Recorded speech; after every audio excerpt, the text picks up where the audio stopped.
안녕하세요. 전주에 있는 한 화학산업 관련 회사에서 일하고 있는 40살 후반 남성입니다. 저는 현재 다양한 용도와 원료로 쓰이는 화학 안료, 염료, 접착제, 잉크 등을 제조하는 화학 공장에서 수출 수입 담당 부서에서 차장으로 일하고 있습니다.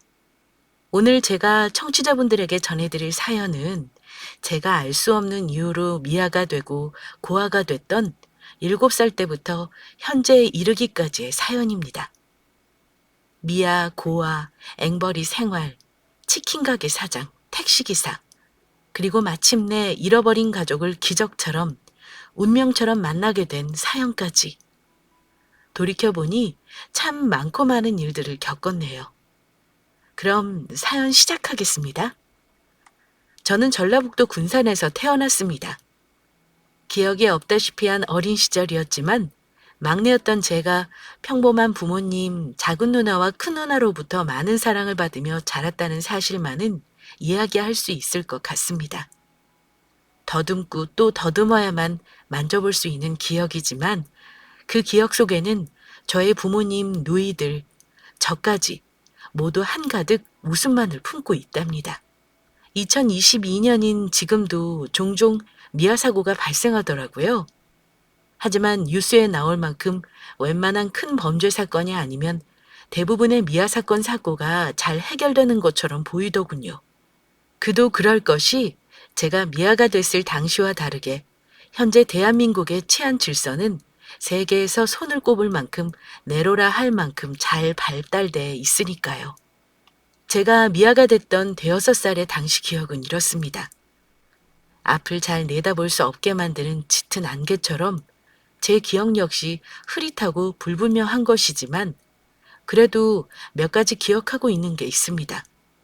먼저 사람들이 저를 장군이라고 불렀던 것 같습니다.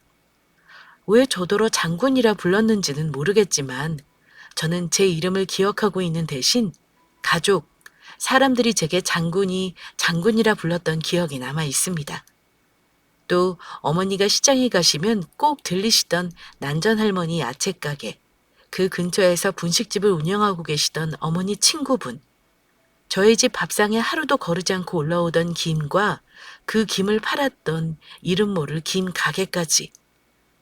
처음으로 어머니와 함께 시장을 방문한 날이었을 겁니다.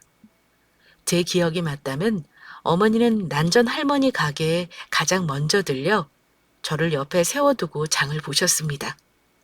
그날 어떤 이유 때문이었는지는 정확히 모르겠습니다. 하지만 그때가 대보름이나 추석, 설날 전이었다는 사실은 기억하고 있습니다. 왜냐하면 제가 미아가 됐던 그날 시장은 발 디딜 틈 없이 인산인해를 이루었고 떡집, 과일 가게, 생선 가게와 정육점, 전집까지 이 가게 저 가게 할 것 없이 정말 바빴던 걸로 기억하고 있기 때문입니다. 또 많은 가게에서 뭐뭐 맞이 특별 할인이라 적어둔 종이를 수어 장 본 기억도 남아 있습니다. 제가 미아가 된 그날 어머니께서 어떤 이유로 제게 그런 말씀을 하셨는지는 지금도 알 수 없고 이해할 수도 없습니다. 우리 장군이 저기 저 오른쪽 모퉁이 돌면 나오는 엄마 손 분식 있지? 왜 엄마 친구가 하는 떡볶이 가게 엄마가 돈 줄 테니까 거기 가서 장군이 먹고 싶은 거 먹으면서 엄마 잠깐만 기다리고 있어? 엄마가 오늘 집에 이것저것 사갈 게 너무 많아서 그래. 분식집 가서 먹고 싶은 것 마음껏 먹고 있어? 알았지? 네 하고 뜰뜻 기뻐하며 대답한 저는 어머니 말씀이 끝나자마자 곧장 어머니께서 말씀해 주신 분식집으로 향했습니다. 아이고, 우리 장군이 왔구나. 어? 근데 엄마는 혼자 온 게야? 아니요. 우리 엄마는 저기 할머니 난전에 계세요. 엄마가 살 게 많대요. 엄마 오실 동안 여기서 제가 먹고 싶은 거 마음껏 먹고 있으라고 말씀하셨어요. 아줌마, 저 먹고 싶은 거 먹어도 되죠? 그럼. 그래, 뭐부터 먹을래? 떡볶이랑 순대부터 좀 내줄까? 저는 어머니 친구분께서 내주신 떡볶이, 순대 1인분, 김말이 오징어 튀김을 숨도 안 쉬고 와구와구 먹어댔습니다. 마침 점심 먹을 시간이었던 저는 어머니께서 식사를 하시든 말든 난전에서 장보고 계실 어머니를 잊은 채 맛있는 떡볶이 먹기에만 급급해 있었죠. 음식들을 다 먹으니 무척이나 배가 불렀습니다. 그도 그럴 것이 말이 1인분씩이었지. 저의 어머니와 더없이 사이좋게 지내시던 그분은 어른이 먹어도 남을 만큼 많이 음식을 주셨던 거였습니다. 하지만 어쩐 일이었는지 한참 긴 시간을 들여 음식을 다 먹었는데도 어머니가 분식집에 찾아오시지 않았습니다. 어쩐 일이지? 네 엄마 왜 이렇게 안 올까? 벌써 40분이나 지났는데? 영문을 알 수 없었던 저는 어머니 친구 말씀에 대답도 않은 채 끙 하며 입술만 가볍게 깨물고 있었습니다. 아주머니와 말이 끊기고 분식집이 바빠지기 시작했습니다. 자리에 그저 앉아있기만 하던 저는 분식집 밖을 내다보며 어머니가 지나가시지 않을까 물끄러미 바깥만 내다보고 있었습니다. 그러다 저는 아주머니에게 말씀도 드리지 않고 불편한 마음에 창밖으로 어머니로 보이는 여자를 따라 식당을 나왔습니다. 하지만 따라 나선 그 여자는 제 어머니가 아니었습니다. 저는 시장을 한참 돌고 돌아 처음 어머니와 함께 간 난전 할머니 가게에 다시 갈 수 있었습니다. 할머니, 우리 엄마 어디 갔어요? 우리 엄마가 나 분식집에 안 데리러 왔어요. 엄마가 분명히 조금만 기다리면 된다고 했는데. 흠. 할머니, 우리 엄마 어디 갔어요? 아이고. 아직도 애미가 너 찾으러 안 갔든? 어이구, 너 혼자 서구 애미 분식집 보내놓고 이 할매랑 잠깐 이야기했다. 딴 거 살 거 있다고 다시 장 보러 갔는데 진짜 네 애미가 너 찾으러 안 간 게야? 네, 안 오셨어요. 저 떡볶이, 순대, 튀김 왕창 다 먹고 TV 보면서 우리 엄마 기다리고 있었는데 우리 엄마 진짜 어디 가신지 몰라요, 할머니? 맞다. 장군아, 저기 오른쪽 길로 쭉 올라가다 보면 네 엄마가 자주 가는 김 파는 가게 하나 있다. 부부김집이라고. 네 엄마 지금 거기 있겠다. 저런 정신머리 없는 옆에 내 같으니 너 분식집 보내둔 거 새까맣게 까먹고 그 김 파는 데 갔는가 보다. 이 할미가 알려준 대로 저쪽으로 좀만 걸어가 봐. 부부김집이라고 김가게 나올 거니께. 네, 할머니 감사합니다. 5분도 안 걸어 부부김집에 도착했지만 어머니는 계시지 않았습니다. 부부김집에서 일하시는 저의 어머니 뻘쯤 되어 보이는 아주머니께서 제게 말씀하셨습니다. 너희 엄마 아직 안 오셨는데? 어머, 너희 엄마도 참. 잠깐 여기 앉아 있어봐. 아마 네 엄마 지금 정육점에서 고기 사고 계실 거야. 우리 집 오기 전에 꼭 들려 장 보는 데가 그 정육점이거든. 장군아, 아줌마가 정육점 잠깐 갔다 올 테니까 여기 가만히 앉아 있어. 알았지? 저는 그때 부부김집 아주머니 말씀을 들었어야 했습니다.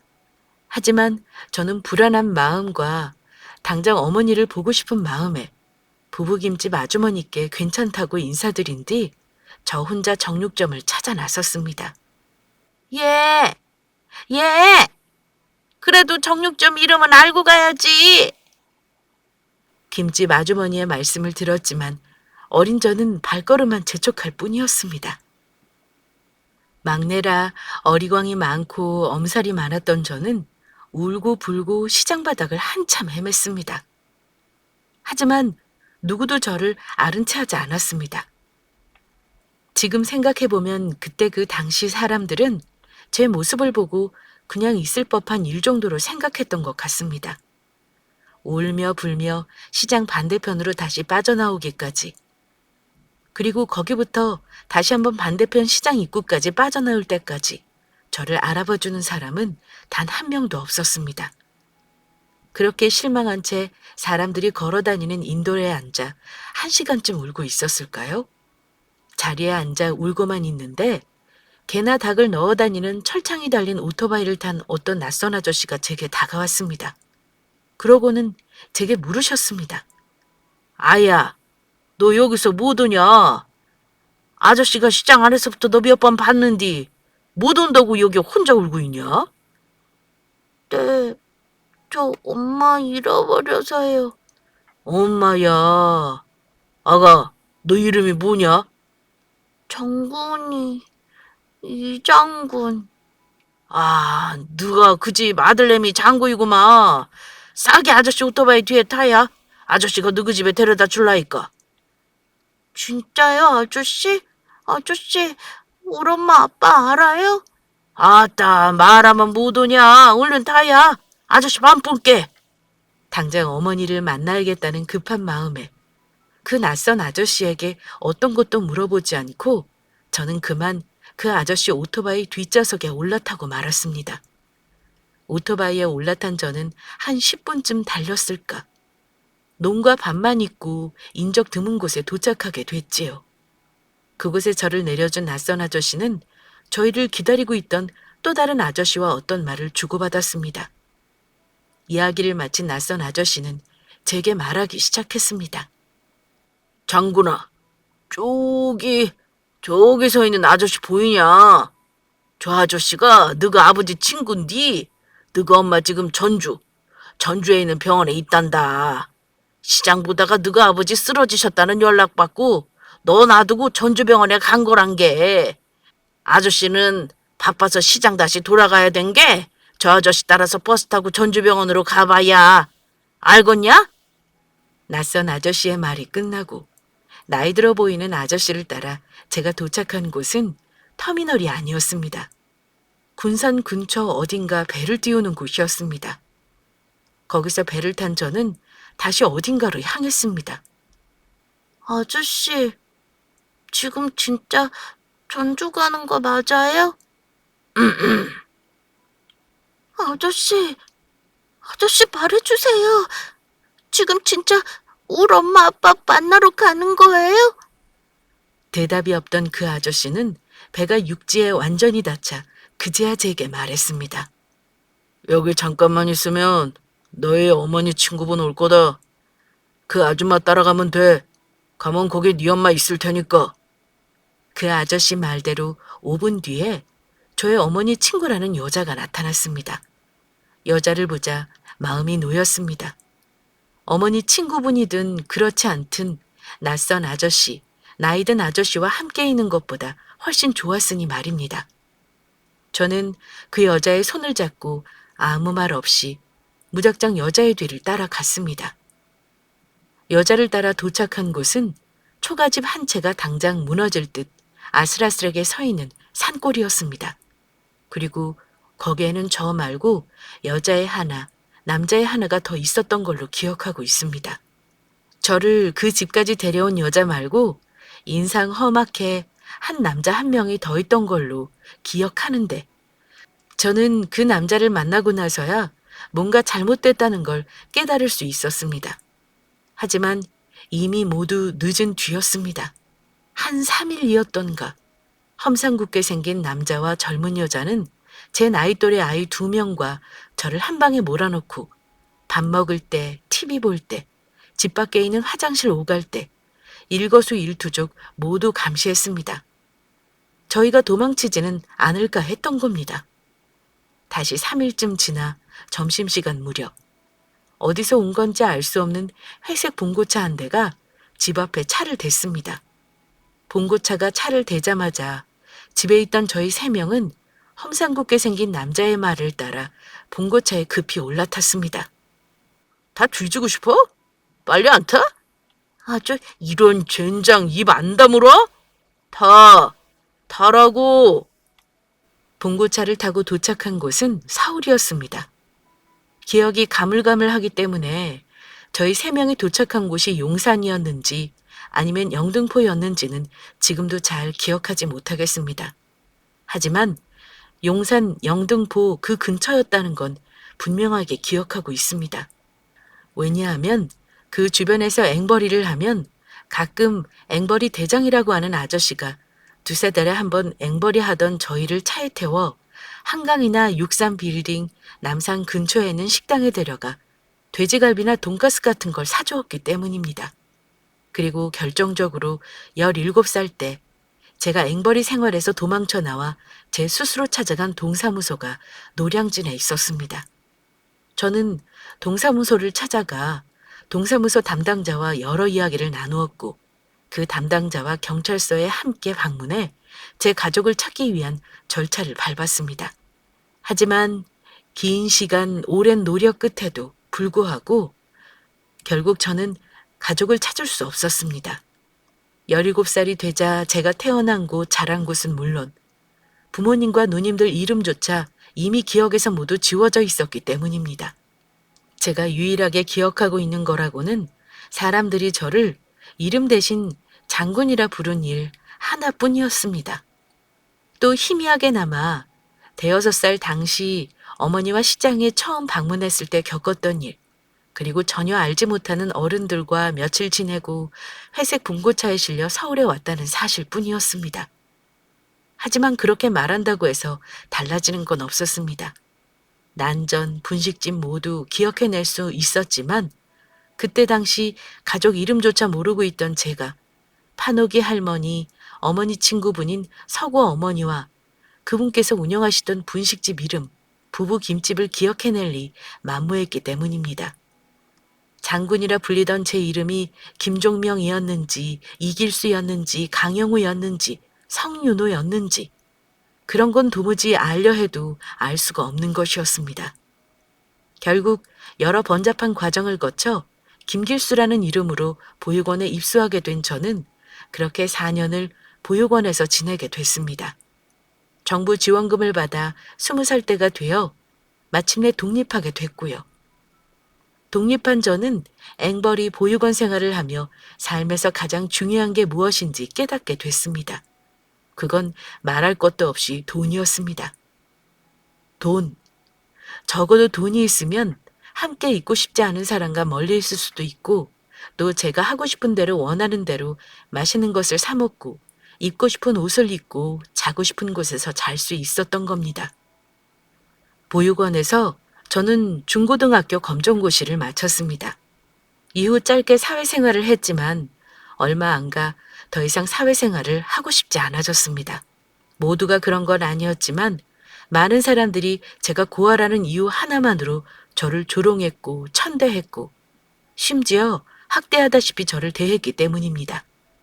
저는 결정해야 했습니다. 계속해서 이런 멸시를 겪으면서 사회생활을 할 것이냐 아니면 잠깐 며칠은 군에 입다해 마음이라도 편히 먹고 지낼 것이냐 말입니다. 저는 며칠 고민 끝에 결국 군대에 입대하기로 결정했습니다. 아니, 결심했습니다.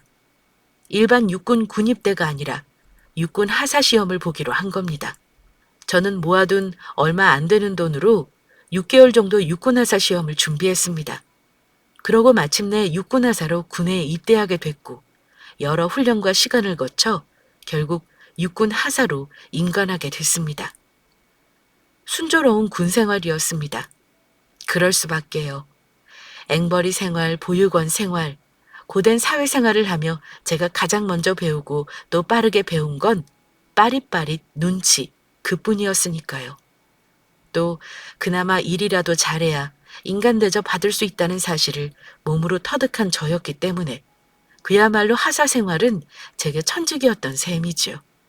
육군하사로 임관해 중사를 거쳐 상사가 되기까지 10년이라는 시간을 군에서 보냈습니다. 당시 제 스스로 생각하기에 이 정도 돈이면 사회에 나가서 치킨집 하나는 무리 없이 차릴 수 있다는 생각이 들었습니다. 그렇게 저는 1년 더 군에서 복무했고 복무 11년째가 되던 해에 육군 상사로 전역해 사회로 나오게 됐습니다. 제가 군대에서 전역했을 때 마침 치킨, 특히 신메뉴 간장치킨이 유행할 때였습니다. 웬만큼 돈 있는 사람, 그보다 더 넉넉하게 돈이 있는 사람이라면 너나 할 것 없이 그 간장치킨 프랜차이즈에 찾아가 창업을 하던 때였죠. 창업하기에 맞게 적당한 돈을 갖고 있는 사람들은 홀에 네다섯 테이블을 두고 배달 장사를 했고, 큰 돈이 있는 사람들은 그야말로 10테이블, 많게는 20테이블 가까운 큰 매장을 차려 삐까 번쩍한 치킨집을 내던 때였습니다. 군에서 전역하기 전에 저 역시 그 치킨집을 차리려 생각하고 있었습니다. 신문과 인터넷을 통해 알아본 그 치킨집 창업 비용에 가깝도록 돈도 꽤 모아둔 저였습니다. 하지만 정작 사회에 나와 그 치킨집을 차리려고 보니 제가 모아두고 있던 돈으로는 작은 매장 하나 갖지 못할 거란 처지란 걸 알게 됐습니다. 직접 그 치킨 브랜드 본사에 방문해 개업 담당자와 상담한 결과 창업 비용 이외에 추가로 들어갈 돈이 한두 가지가 아니었던 겁니다. 저는 많은 고민 끝에 결국 그 치킨 브랜드는 아니었지만 그 신메뉴 간장치킨과 땡초치킨 같은 사업 아이템을 모방해 장사하는 한 프랜차이즈를 찾아가기에 이르렀습니다. 다행히 그 프랜차이즈 치킨집에서 제시하는 창업 비용은 큰 돈이 아니었습니다. 가게 인테리어, 홍보, 메뉴 레시피 교육, 서비스 교육 등등이 모두 포함되어 있는 비용이었음에도 불구하고 가게 보증금을 내고 한 서너 달 가게 월세를 내고도 얼마 돈이 남았었죠. 결국 그렇게 저는 한 프랜차이즈 치킨 업체 사장이 될 수 있었습니다. 청취자분들 중 장사해보신 분들은 잘 알고 계실 거라 생각됩니다. 개업 효과라는 말이 있습니다. 처음 개업하고 3개월, 3개월 장사하면서 이제 제 인생 역전은 시간 문제라 생각했습니다. 나도 이제야 비로소 떵떵거리며 살 수 있겠구나 생각하게 된 거죠. 하지만 3개월, 그 3개월이 지나고 나니까 가게 매출이 급격하게 떨어지기 시작했습니다. 매출이 줄어든 건 시작에 불과했습니다. 유명 치킨 업체를 모방했던 그 프랜차이즈 치킨 업체가 전국 방방곡곡의 사업은 사업대로 버려놓고 창업 비용은 비용대로 챙기고 본사를 정리해 업체 관계자들 모두가 함께 잠적해버린 사건이 터진 겁니다. 프랜차이즈 업체에서 대주던 닭, 양념은 말할 것도 없고 자잘한 안주조차 받을 상황이 못 되자 전국에 있는 그 프랜차이즈 대리점 사장들 모두가 단단히 열이 오를 대로 오르게 됐습니다. 장사가 잘 되던 가게였어도 본사로부터 재료를 계속해서 받을 수 없으니 더 이상 장사를 할 수 없게 된 거였죠. 개업 후광만 받고 급격하게 매출이 준 가게 사장들은 말할 것도 없이 생난리가 났고요. 오죽했으면 제가 장사했던 가게 근처 수원에 있는 프랜차이즈 대리점 사장님들이 모두 모여 저를 다 찾아왔을까요? 함께 그 잠적해버린 그 인간들 고소해버리자면서요. 하지만 저는 그 사장들 말을 거절했습니다. 치킨과 안주 만드는 레시피는 갖고 있었기 때문에 돈이 조금 더 들지언정 재료들을 직접 시장에서 가져다 쓰기로 한 저였습니다. 하지만 그건 역시 한계가 있었습니다.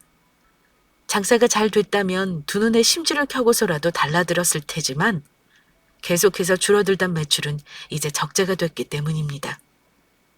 유명 치킨 업체 맛을 내는 치킨이었지만 사 먹는 사람들 입장에서는 쉽게 질릴 맛이었습니다.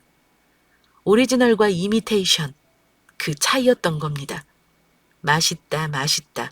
몇 번 가게에 와서 치킨을 먹다가도 몇 번 더 와서 치킨을 먹다 보면 그 가짜, 짜가 치킨 맛에 질리고 말았던 겁니다. 어떻게 해서라도 혼자 살아보겠다고 그렇게 2달 정도 더 발버둥 쳤을까요? 결국 가게에 대던 주류값, 다달이 나가는 월세와 재료비, 그나마 한 명 있던 직원에게 월급조차 줄 수 없게 돼서야 저는 가게를 정리하기로 했습니다. 권리금만 4천, 보증금 1,000만 원 주고 들어간 가게를 고작 권리금 1,500만 원까지 깎아받고야 가게를 정리할 수 있었습니다. 가게를 정리하고 나온 저는 신용불량자 신세는 아니었지만 허송세월하며 시간을 흘려보냈습니다. 마침내 통장에 들어있던 돈마저 바닥나기 시작했습니다. 가랑비에 옷 젖는다는 그 말, 세상에서 가장 무서운 게 배고픈 사람 입이라는 말, 그 말들 모두 정말 사실이더군요. 생활비조차 제대로 마련하지 못하게 돼 저는 결국 타고 다니던 차를 담보로 대부업체에서 500만 원을 대출받았습니다.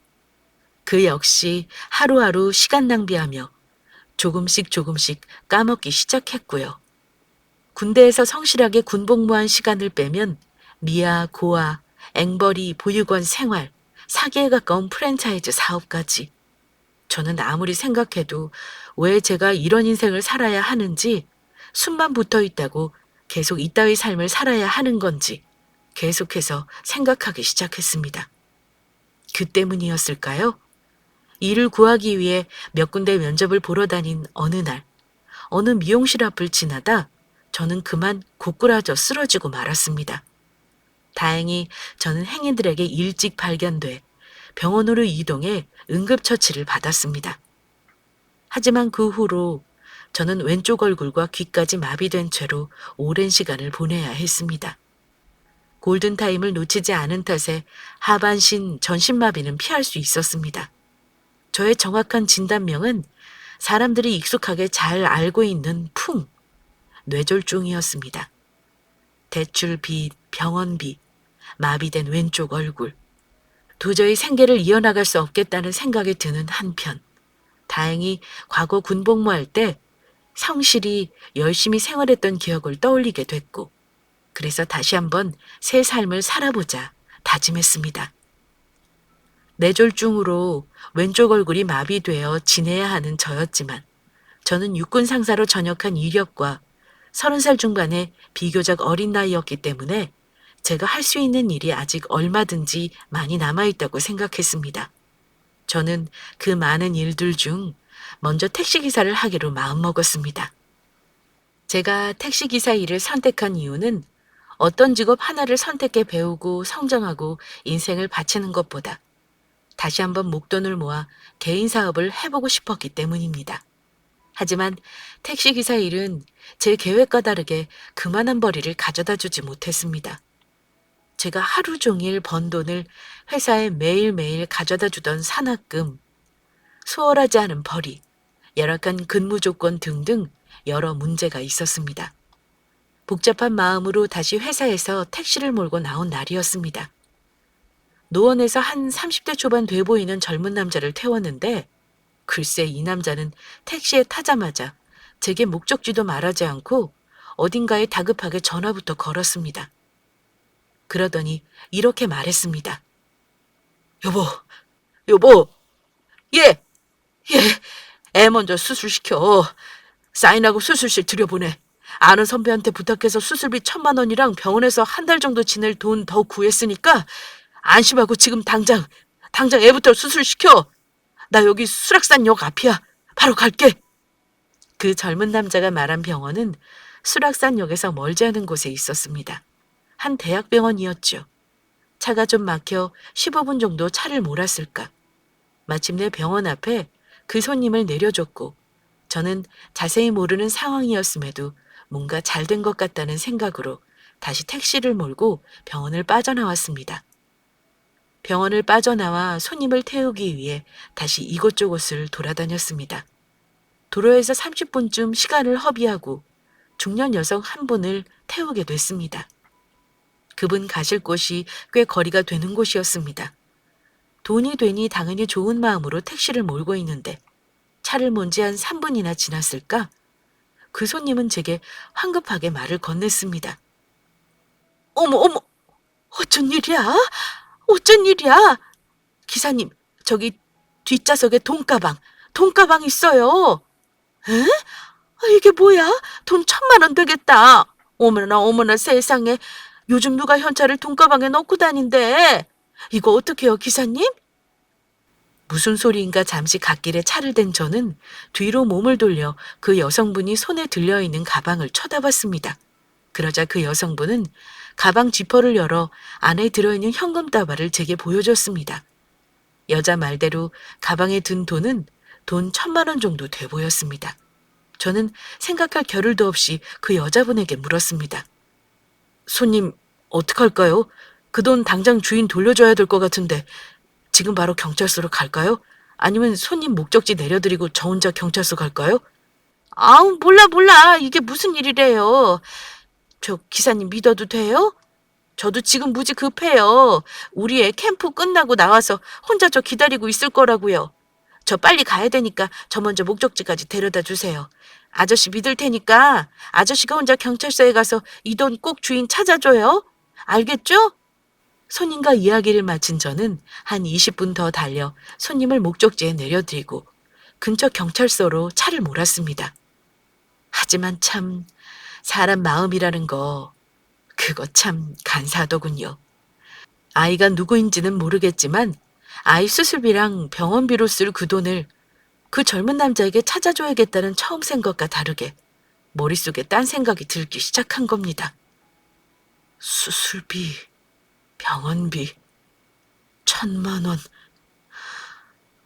아니 저거 좋게 2,000만 원은 될 것 같은데?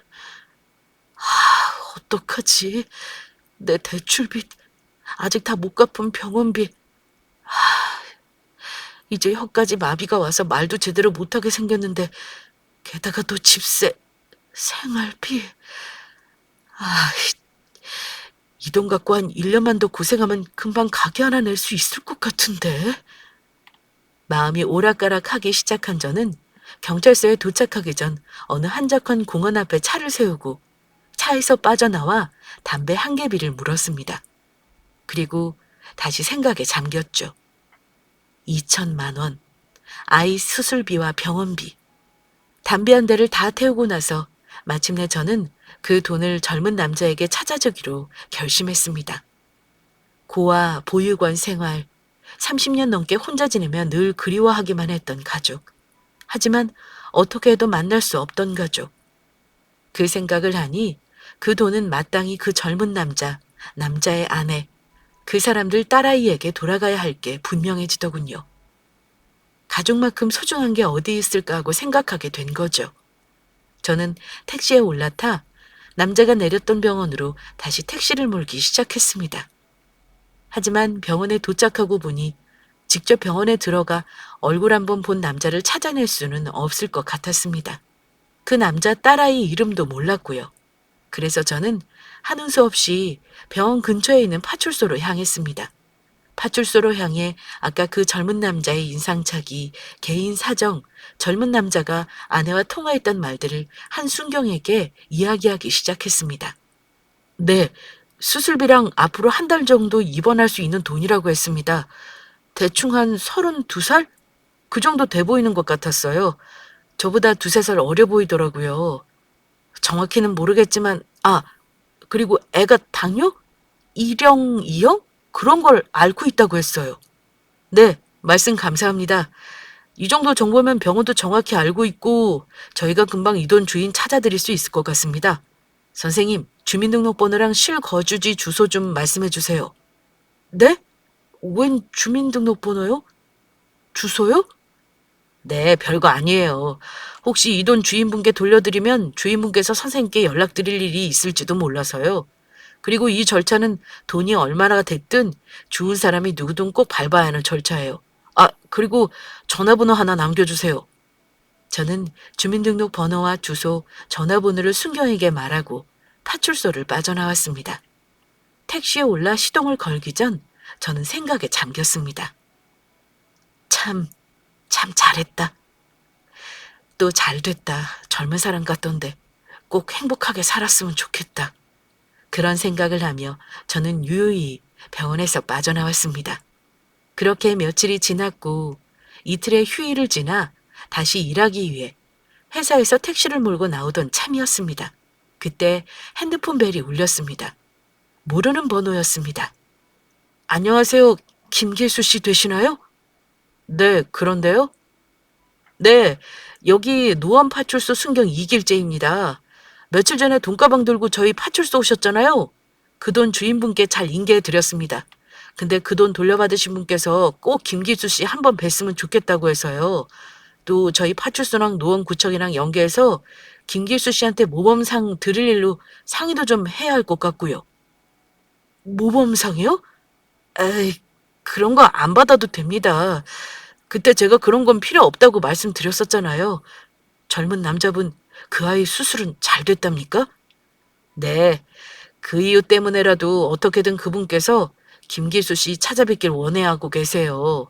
아, 그리고 어떻게 소문이 난 건지 CON TV라는 방송국에서 한 기자한테 파출소로 연락이 왔었어요. 길수 씨 뵙고 모범 시민이라는 주제로 인터뷰 한번 하고 싶다고요. 얼마나 될지는 모르겠지만 인터뷰 비용도 준다고 하던데요. 여하튼 여러모로 파출소 한번 다시 방문해 주시는 게 좋을 것 같습니다. 돈 잃어버렸던 분 뵙는 일도 그렇고 기자 인터뷰나 모험상으로 선행하신 일에 대해서 얼마 사례비라도 받아가시면 좋지 않을까 싶네요. 참, 꼭 가야 되는 겁니까? 김기수 씨가 선택하시면 됩니다. 정 오시고 싶지 않으시면 안 오셔도 돼요. 다만 그 수술한 아이 아빠가 김기수 씨 꼭 만나고 싶다고 사정사정을 했었거든요. 사례비니 모범상이니 그런 건 관심 없으신 것 같은데 제 개인적으로는 파출소 방문하셔서 아이 아빠 분만은 꼭 한번 만나보셨으면 좋겠습니다. 거의 울다시피 하면서 저희 파출소 사람들한테 매달려 사정사정하던 아이 아빠였거든요. 김기수 씨한테 너무너무 감사하다면서요. 김기수 씨 때문에 자기 가족 살았다면서요. 알겠습니다. 그럼 언제 방문하면 되는 거죠? 오늘이 13일이니까 내일 모레 15일에 방문하시면 됩니다. 오후 4시쯤 오시면 될 것 같습니다. 네, 알겠습니다. 그럼 그때 찾아뵐게요.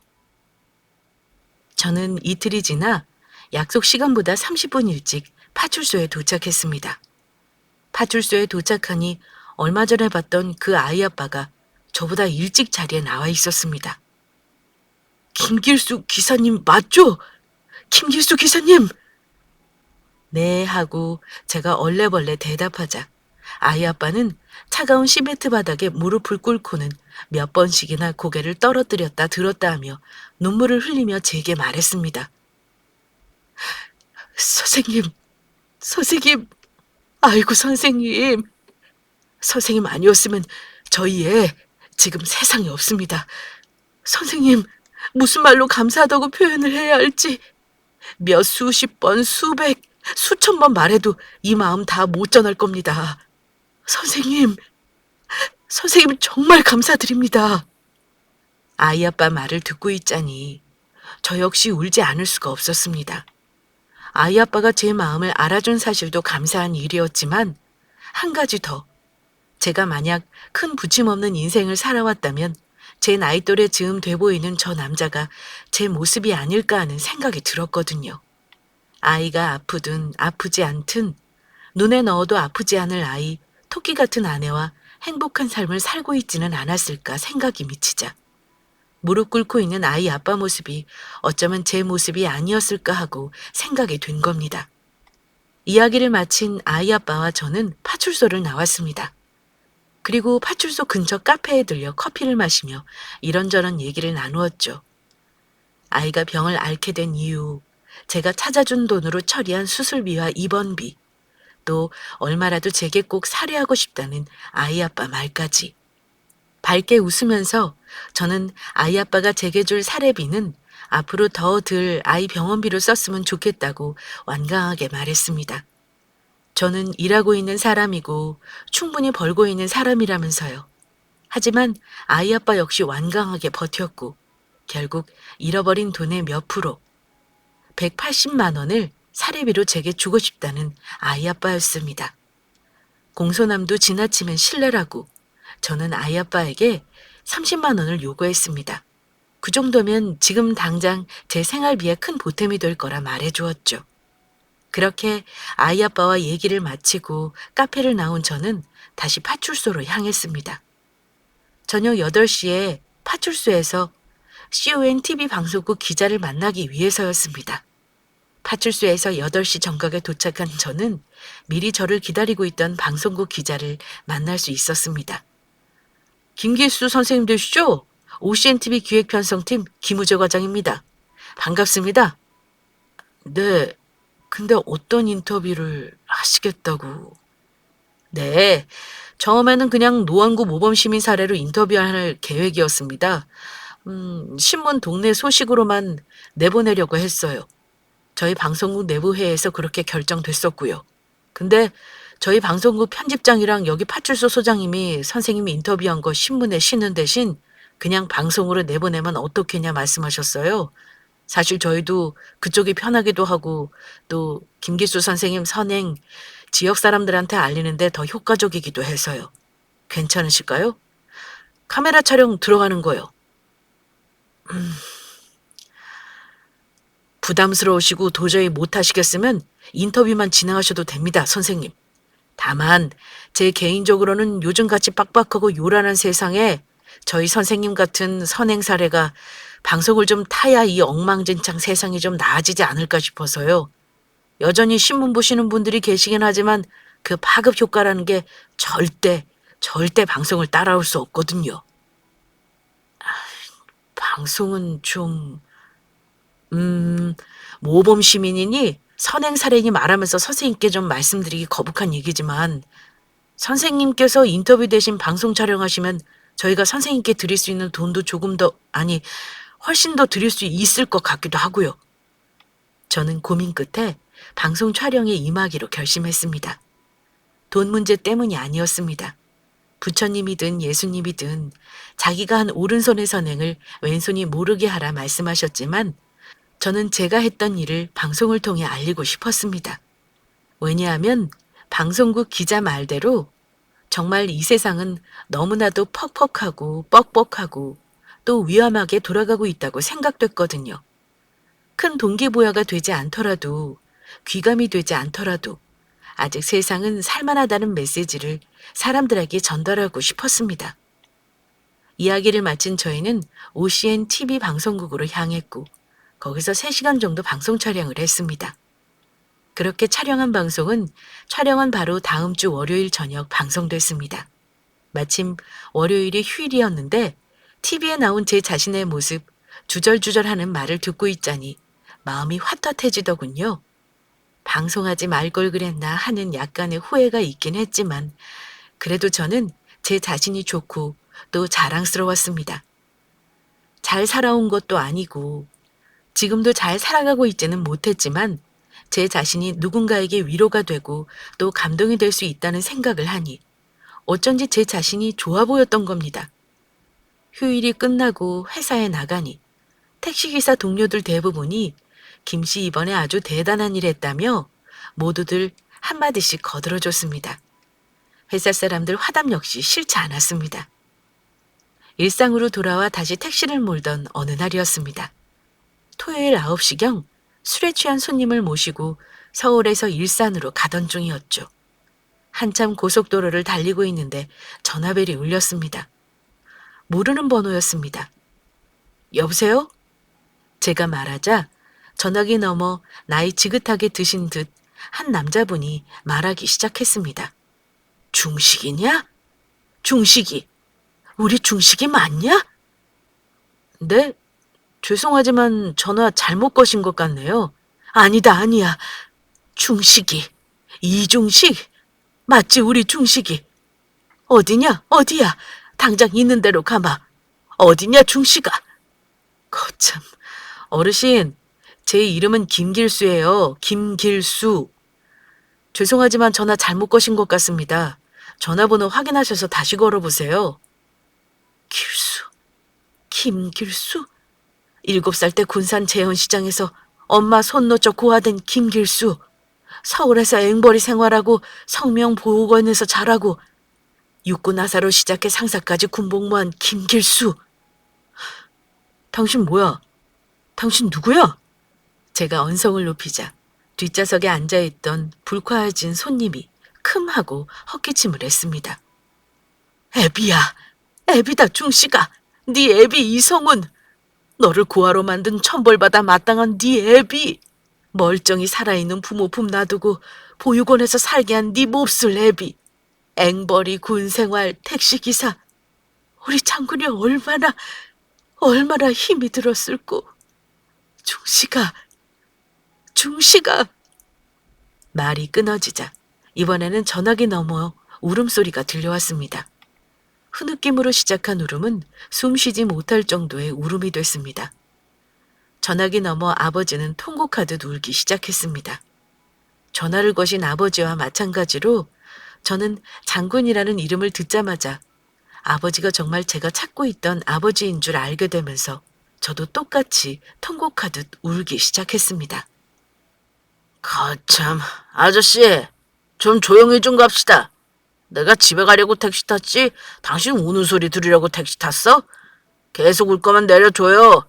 안 그래도 술 취해서 속이 안 좋고 머리 복잡해 죽겠는데. 네, 죄송합니다. 죄송합니다. 손님에게 급히 말을 건넨 저는 전화기에 대고 역시 급하게 아버지께 말씀드렸습니다. 아버지, 저 지금 손님 태우고 일산 가고 있는 중이에요. 아버지, 한 시간 지나서 제가 바로 전화 드릴게요, 아버지.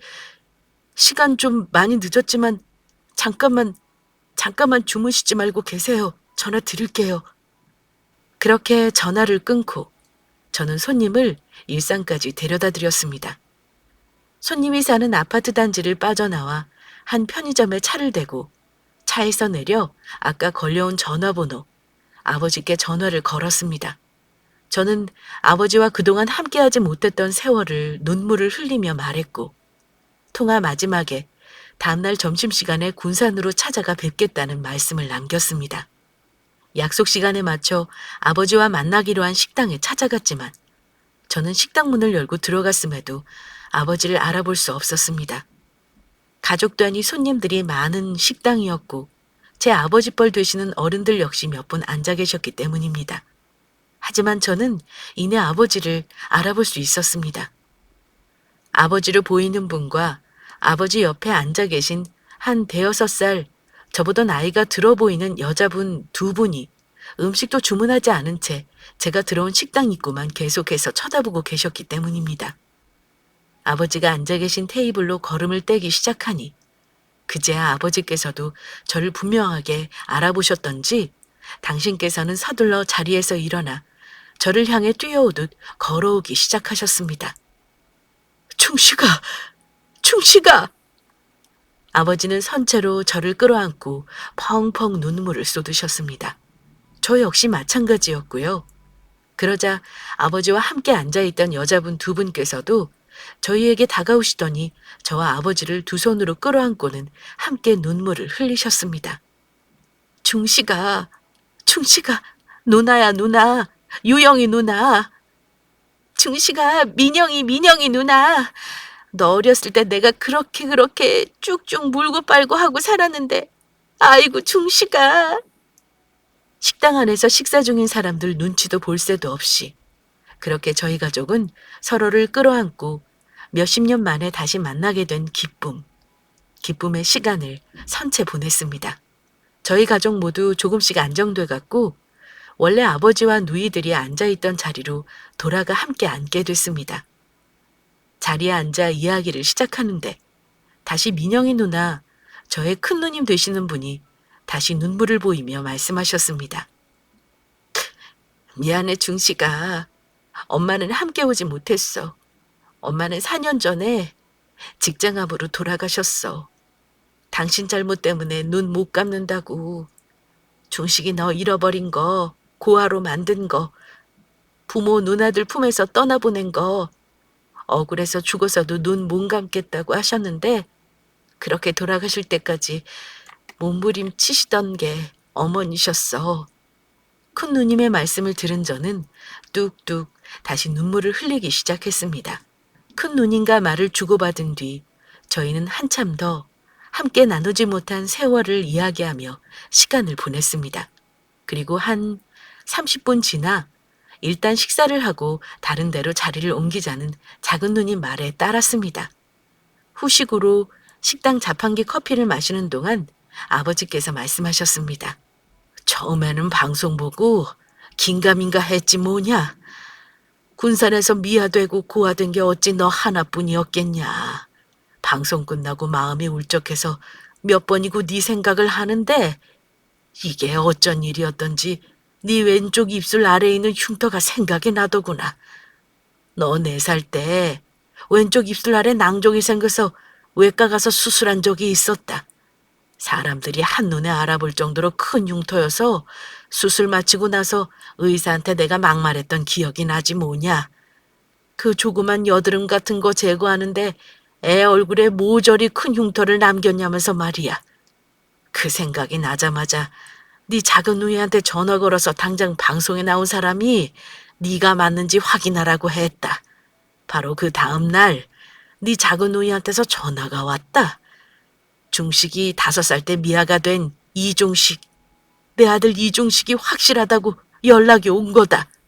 아버지의 말씀이 끝나고 식당에서 나온 저희 가정은 바다가 보이는 카페로 자리를 옮겼습니다.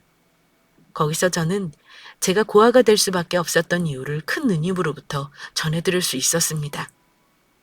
제가 5살쯤 되어 곧잘 걷고 제법 사람이 알아들을 수 있을 만큼 말을 하니까 애지중지 저를 아끼던 어머니는 평소에 잘 데리고 가지 않던 시장에 저를 데리고 가셨다고 했습니다. 제 손을 잡고 시장에 간 어머니는 먼저 시장 입구 난전 할머니께 채소와 나물거리를 사셨다고 했습니다. 하지만 그날은 마침 추석 전이라 난전에서 살 게 한두 가지가 아니었던 어머니는 물건 고르는 걸 그만두시고 난전과 멀지 않은 분식집에 저를 잠깐 맡기셨다고 했습니다. 제가 잠시 맡겨진 분식집은 제 희미한 기억대로 어머니 친구분이 운영하고 계신 분식집이었습니다. 하지만 저의 어머니 친구분께서 분식집에 손님이 많아 잠시 제게 집중하지 못하고 있던 찰나에 저는 그만 음식을 먹다 말고 불안한 마음이 들어 어머니로 보이는 여자를 따라 분식집을 나선 것이 결국 제가 가족 곁을 30년 가까이 떠나 있게 한 이유가 됐습니다. 지금은 쓰레기 무단 투기, 방범용으로 서울이나 경기 지방 어디를 가도 CCTV가 설치되지 않은 곳이 없지만 30년 전만 해도 그렇게 CCTV가 많이 설치돼 있던 시절이 아니었습니다. 특히 지방이었던 군산은 더욱 그랬었죠. 그나마 군산에서 유일하게 몇 대 설치돼 있던 장소, 어느 전파사 앞에서 제가 마지막으로 목격됐다 경찰이 말해줬다더군요. 물론 저는 CCTV 화면에 더 잡히지 않았다고 했습니다. 저를 잃어버린 저의 부모님은 군산은 물론이고 전국을 돌며 제 사진이 담긴 전단지를 만들어 전국 방방곡곡을 돌아다니며 전단지를 돌리셨다고 했습니다.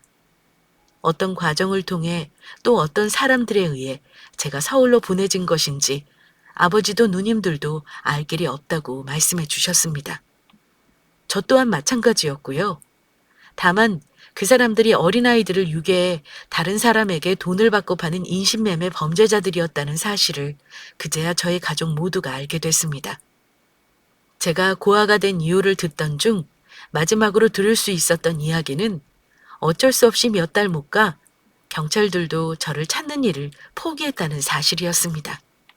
제가 고아가 될 당시 당연히 저는 아버지가 어떤 일을 하고 계시는지 잘 알고 있지 못했습니다. 어머니가 하고 계시던 일 역시 알 수 없었고요. 다시 만난 아버지 누님들과 이야기를 나누는데 현재 아버지께서는 전주에 있는 한 화학산업 회사 명예회장으로 계신다는 말씀을 전해 듣게 됐습니다. 그래, 지금은 무슨 일 하며 지내고 있나? 기쁨과 흥분이 가라앉으신 아버지께서는 이번에는 한껏 걱정이 담긴 목소리로 제게 물으셨습니다. 네, 예전에는 치킨 가게를 했었고요, 아버지.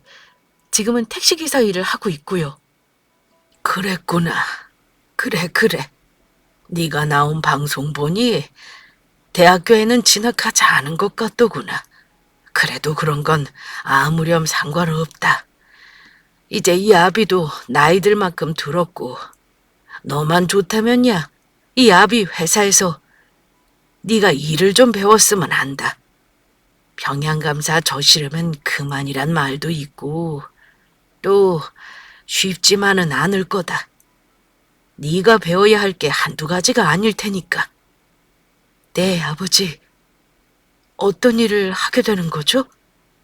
아버지께서는 제가 아버지 회사에서 일하게 되면 배우고 또 일해야 할 것들을 요목조목 하나하나 잘 설명해 주셨습니다. 아버지께서는 제가 아무리 당신의 아들이라도 한 3년 현장 근로자로 일하기를 원해하셨습니다. 그리고 일하는 3년 동안 화학, 물리, 실용과학 등 이론 역시 함께 공부하길 바라셨습니다. 저는 그렇게 아버지 뜻대로 현장 근로자로 3년을 일했고 또 공부했습니다. 그러고 마침내 아버지가 명예회장으로 계신 회사에 입사한 지 이제 10년 차. 저는 현재 화학상품 수출과 수입을 담당하는 부서에서 차장으로 지내고 있답니다. 다시 만난 가족이라는 기적이 제게 준 축복이었을까요? 저는 일을 시작한 지 얼마 되지 않아 뇌졸중 때문에 겪었던 후유증이 전부 사라졌습니다. 일이 고됐음에도 뇌졸중 후유증이 사라진 건 늘 함께할 거라는, 내게도 가족이 있다는 사랑이 아니었을까 생각하게 됩니다. 2022년 이제 70살이 되신 아버지는 명예회장직을 내려놓으시고 등산, 자전거 타기, 헬스 등등 여러 운동과 여가 활동하며 건강히 지내고 계십니다. 아버지의 영민한 머리와 훌륭한 인품을 빼다 닮은 큰 누이는 경영 수업을 마치고 아버지 회사 임원으로 일하고 있고, 작은 누이는 평범한 회사원과 결혼해 평범하지만 더없이 행복한 하루하루를 보내며 전업주부로 지내고 있고요. 신문이나 뉴스, 유튜브 같은 걸 보면서 종종 우리는 의로운 사람들을 만나게 됩니다. 이런 위대하고 의로운 분들이 자신의 선행을 이야기할 때 하는 말은 늘 한결같습니다. 마땅히, 당연히, 누구라도 해야 할 일을 했을 뿐이다. 이렇게 말입니다. 몇 년 전 어느 아이의 아빠가 잃어버린 돈, 병원비를 제가 찾아줬을 때 저 역시 당연히 해야 할 일이라 생각했었습니다. 다만 제 스스로 몹시 어려운 처지에 있었고 서둘러 여러 빚을 탕감하고 당장 가게를 갖고 싶은 마음이 있었기 때문에 잠깐 머리에 드는 유혹이 있었긴 했지만요. 만약 제가 그때 아이 아빠가 잃어버린 돈을 제 마음대로 취하고 또 써버렸다면 지금 그 아이와 아이 아빠는 어떤 삶을 살고 있을까요? 택시를 타고 병원으로 이동할 때 아내에게 전화를 다급하게 걸었던 아이 아빠. 오늘도 저는 제가 그 돈을 엄한 데 쓰지 않고 곧장 돌려줄 수 있도록 용기를 내게 해준 아이 아빠의 간절함과 사랑을 떠올려 봅니다. 마땅히 해야 할 일을 했을 뿐인데 아이 아빠는 제가 잃어버렸던 가족을 만날 수 있도록 길을 내주고 또 길을 이어주었습니다. 그분에게 행한 작고 사소한 일이 결국 제게 행운과 행복이 돼 돌아왔으니 그야말로 저는 행운아 중에 행운아라고 할 수 있겠지요. 조용필 가수의 이젠 그랬으면 좋겠네 노래 가사 중에 이런 노랫말이 있습니다. 소중한 건 옆에 있다고 먼 길 떠나려는 사람에게 말했으면. 긴 사연 들어주신 청취자 모든 분들에게 감사 말씀 먼저 올립니다. 소중한 것, 그것이 소중한 사람이든 사랑이든 늘 청취자분들과 함께하길 바랍니다. 늘 안온하시고 건강하십시오. 감사합니다.